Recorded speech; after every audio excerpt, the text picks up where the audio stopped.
नमस्कार मंडळी, आजपासून आपण ठरलं तर मग या मालिकेचे संपूर्ण एपिसोड ते पण टीव्हीच्या अगोदर तुमच्यापर्यंत पोहोचवण्याचा प्रयत्न करणार आहोत। जर तुम्हाला टीव्हीच्या अगोदर संपूर्ण एपिसोड पाहायचे असतील तर हा व्हिडिओ कंटिन्यू करा आणि आपल्या चॅनलला सबस्क्राईब करून घ्या। तर आजच्या म्हणजे 4 फेब्रुवारीच्या एपिसोडची सुरुवात झालेली होती सुमनच्या साक्षीने।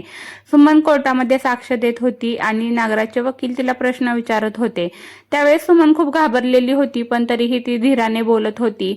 सुमन सगळ्यांसमोर म्हणते की हो, खरंच माझा नवरा खूप नीच आणि नालायक आहे। असा नवरा मला नको मिळायला होता आणि असा नवरा कुणालाही मिळू नये। हे ऐकल्याच्या नंतर नागराजला थोडं भिल्यासारखं वाटतं की सुमनची साक्ष खरंच ग्राह्य धरली जाईल का। बाकीची कोर्टातील सर्वजणांचं लक्ष जे आहे ते सुमनकडे लागलेलं असतं आणि साक्ष देऊन झाल्याच्या नंतर सुमनचं अंग थरथर कापू लागतं। त्यावेळेस नागराजचे वकील जज साहेबांची परवानगी घेतात आणि सुमनला पाणी देतात, पण सुमन पाणी पितानाही खूप थरथर कापत असते आणि तिच्या हातामधील ग्लास हिंडकळत असतो आणि त्यातून पाणी देखील सांडत असते। त्यावेळेस नागराजच्या वकील या गोष्टीचा फायदा घेतात आणि म्हणतात की सुमन ह्या खूप भिलेल्या आहेत आणि भिलेल्या अवस्थेमध्ये कोणत्याही माणसाची मानसिक स्थिती जी आहे ती व्यवस्थित नसते, त्याच्यामुळे त्यांची साक्ष ही ग्राह्य धरली जाऊ नये। आणि वकील साहेबांना देखील ते पटतं। त्याच्यामुळे जज साहेब म्हणतात की सुमन तुम्ही का भिलेला आहात। त्यावेळेस अर्जुन स्टँड घेतो आणि अर्जुन उठून उभा राहतो आणि जज साहेबांना म्हणतो की जज साहेब, तुम्ही कल्पना करू शकता की एखाद्या बाईला जर तिच्या नवऱ्याने किडनॅप केला असेल, तिचा मानसिक आणि शारीरिक छळ जर केला असेल तर त्या बाईची मानसिक अवस्था काय असेल। आणि एवढं समजून घेण्याची माणुसकी तर आपल्या सगळ्यांमध्येच इथे आहे। त्यावेळेस नागराजचे वकील अजून एकदा या गोष्टीचा फायदा घेत म्हणतात, हो जज साहेब, मी देखील हेच म्हणतो आहे, कारण माझ्याकडे तसा पुरावा आहे आणि तो मी आता सादर करतो आहे। आणि त्यावेळेस नागराजचे जे वकील असतात ते सुमनच्या मानसिक स्थितीचा आणि मानसोपचार तज्ञांकडून आणलेला पुरावा सादर करतात, ज्याच्यामध्ये लिहिलेलं असतं की सुमनची मानसिक स्थिती ठीक नाहीये। हे ऐकून तर सुमनला धक्काच बसतो। त्यावेळेस बाकीच्या सगळ्यांना कळत नाही की हा पुरावा आला कुठून आणि असा सगळा रिपोर्ट कोणत्या डॉक्टरने दिला असेल। तर सगळे त्याकडे लक्ष देऊन बघतात की आता जज साहेब काय म्हणणार। त्यावेळेस सुमन भाऊक होऊन म्हणते की मी एकदम व्यवस्थित आहे, मला काहीही झालेलं नाहीये, पण तिचं कोणी ऐकून घेत नसतं आणि नागराजचे वकील तिला उलट असे सगळे प्रश्न विचारत असतात। त्यावेळेस सायलीला मात्र खूपच टेन्शन येतं आणि हा पुरावा जर जज साहेबांनी ग्राह्य धरला तर नागराज सुटेल की काय असं रविराजला देखील टेन्शन वाटत असतं। त्यावेळेस अर्जुन उभा राहतो आणि स्टँड घेतो की सुमन जे आहे त्यांची मानसिक स्थिती ठीक आहे की नाहीये हे नंतरचा प्रश्न आहे, पण कोणतीही बायको आपल्या नवऱ्याच्या विरोधात खोटं बोलणार नाही आणि त्यांची मानसिक स्थिती एकदम ठीक आहे। तर नागराजचे जे वकील आहेत ते सुमनला वेड्यामध्ये काढण्यासाठी प्रयत्न करत असतात की ती कशी वेडी आहे किंवा तिला कसं मानसिक संतुलन तिचं बिघडलेलं आहे असे सगळं बोलणं करून ते सुमनला वीक दाखवण्याचा प्रयत्न करत असतात। आणि जज साहेबांना त्या रिपोर्टमुळे पटून जातं की सुमनची स्थिती ठीक नाहीये, त्याच्यामुळे अर्जुनची बाजू जी आहे ती वीक पडते आणि जज साहेब असं निर्णय देतात की आता सुमनची मानसिक स्थिती ठीक नाही, त्याच्यामुळे सुमनची जी साक्ष आहे ती ते ग्राह्य धरली जाणार नाही। आणि जज साहेब असे बोलल्यामुळे सुमनला खूपच वाईट वाटतं। तिला असं वाटतं की आपल्यासोबत अन्याय होतोय, त्याच्यामुळे ती बोलण्याचा प्रयत्न करते आणि त्यावेळेस सुमन म्हणते की माझी मानसिक स्थिती एकदम ठीक आहे, मला काहीही झाले नाहीये।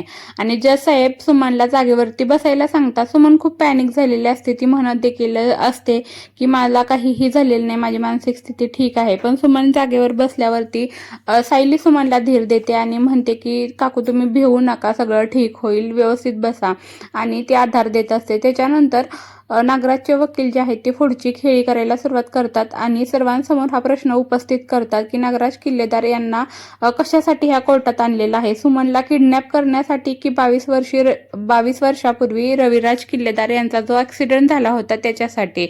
नक्की अर्जुन सुभेदार जे आहेत त्यांना काय सिद्ध करायचंय। त्यावेळेस रविराज जे आहेत ते उभे राहतात उठून आणि कोर्टाला म्हणतात की मला बोलण्याची परवानगी हवी आहे। त्यावेळेस कोर्ट रविराज किल्लेदार यांना बोलण्याची परवानगी देतं आणि रविराज पुढे येऊन म्हणतात, प्रश्न हा नाहीये की 22 वर्षापूर्वी माझा ऍक्सिडेंट झाला होता।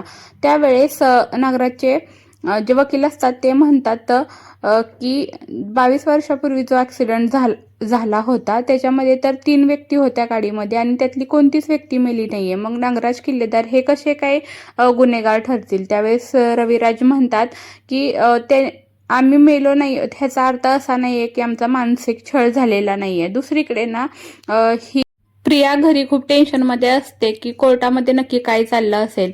तिची एकच विनंती असते आणि ती देवाकडे एकच मागत असते की काहीही झालं तरी नागराजला आणि महिपतला एकदाची शिक्षा होऊ दे. आणि दुसरीकडे अर्जुन ठरवतो की रविराजची साक्ष कोर्टात मांडायची. रविराजला विटनेस बॉक्समध्ये बोलवण्यात येतं. त्यावेळेस रविराज म्हणतात की नागराजने नुसतं लपवाछपवी केलेली नाहीये, तर 22 वर्ष जी त्याने आम्हाला अंधारात ठेवलं. त्याने घडवून आणलेल्या ॲक्सिडेंटमुळे माझ्या बायकोला 22 वर्ष तिच्या घरापासून दूर राहावं लागलं. माझ्या मुलीला अनाथ आश्रमात वाढावं लागलं. यामुळे आम्हाला प्रचंड मानसिक त्रास झालेला आहे आणि यासाठी आम्हाला न्याय हवा आहे. त्यावेळेस जज साहेब रविराजला बसायला सांगतात आणि त्याच्यानंतर अर्जुन पुढची साक्ष बोलवतो, ती म्हणजे महिपत शिकरेची.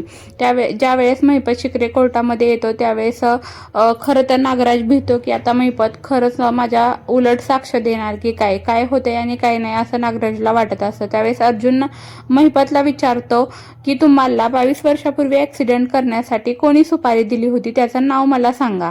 पण मग महिपतला आठवतं की जेलमध्ये कसा त्याला व्हिडिओ दाखवण्यात आला होता ज्याच्यामध्ये साक्षीला जाळण्याचा प्रयत्न करण्यात आला होता आणि हे सगळं नागराजने केले हे देखील महिपतला आठवतं आणि ते सगळं आठवून तो गप्प बसतो. तसेच नागराजने महिपतला अजून एक धमकी दिलेली असते, साक्षीचा ॲड्रेस जो आहे तो सर्वांना सांगेल असं देखील तो म्हणलेला असतो. त्याच्यामुळे महिपत शांत राहतो आणि तो काहीही बोलत नाहीये. त्यावेळेस जज साहेब महिपतला म्हणतात की महिपत शिकरे तुम्हाला काहीतरी विचारलंय त्याचं उत्तर द्या प्लीज. त्यावेळेस महिपत म्हणतो की मला काहीही बोलायचं नाही आणि तो मान हलवून गप्प बसतो. त्याच्यामुळे महिपत काहीही बोलत नसल्यामुळे जज साहेब म्हणतात की महिपत शिकरे काहीही बोलत नसल्यामुळे हे कुठेही सिद्ध होत नाही की 22 वर्षापूर्वीचा ॲक्सिडेंट हा नागराज किल्लेदार यांनी केला होता. त्याच्यामुळे नागराज यांच्याविषयी आता कोणताही निकाल देऊ शकत नाही.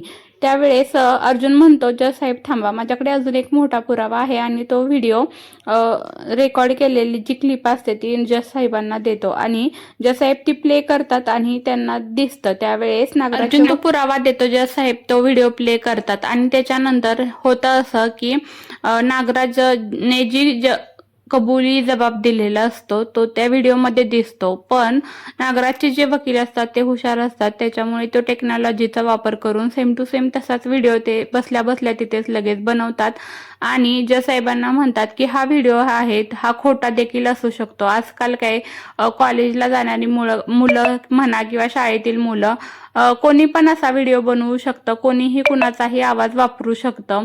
असं सगळं नागराजचे वकील जे आहेत ते नागराजची बाजू मांडतात. त्याच्यामुळे जज साहेबांना पडतं की हा व्हिडिओ देखील खोटा असू शकतो आणि त्यावरती जज साहेब निर्णय देतात की हा व्हिडिओ देखील खोटा असू शकतो. त्याच्यामुळे हा व्हिडिओ देखील ग्राह्य धरलेला जाणार नाही. आणि जज साहेब म्हणतात की नागराज किल्लेदार यांच्या विरुद्ध कोणताही ठोस पुरावा नसल्यामुळे नागराज किल्लेदार यांच्याविषयीचा जो निर्णय आहे तो कोर्ट उद्या देईल असं सांगून ते कोर्ट तिथेच क्लोज करतात आणि पुढे नागराजला जेलमध्ये पाठवलं जातं. नागराज आणि महिपत यांच्यामध्ये थोडासा संवाद होतो आणि दुसऱ्या दिवशी नागराजला जे आहे ते बेल मिळणार आहे. ते पुढील भागाच्या प्रोमोमध्ये मी तुम्हाला थोडक्यात दाखवण्याचा देखील प्रयत्न करणार आहे. पण बेल मिळाल्यानंतर अर्जुनची काय स्टेप असणार आहे हे बघणं खरंच महत्वाचं ठरणार आहे. तसेच रविराज किल्लेदार म्हणणार आहेत की हे जे वकील आहेत भालेराव हे आपल्या प्रोफेशनला लागलेली एक कीड आहे. त्यांना सराईत गुंडांना मदत करण्यात आणि त्यांना जेलमधून सोडवण्यात काय मिळतं काय माहिती.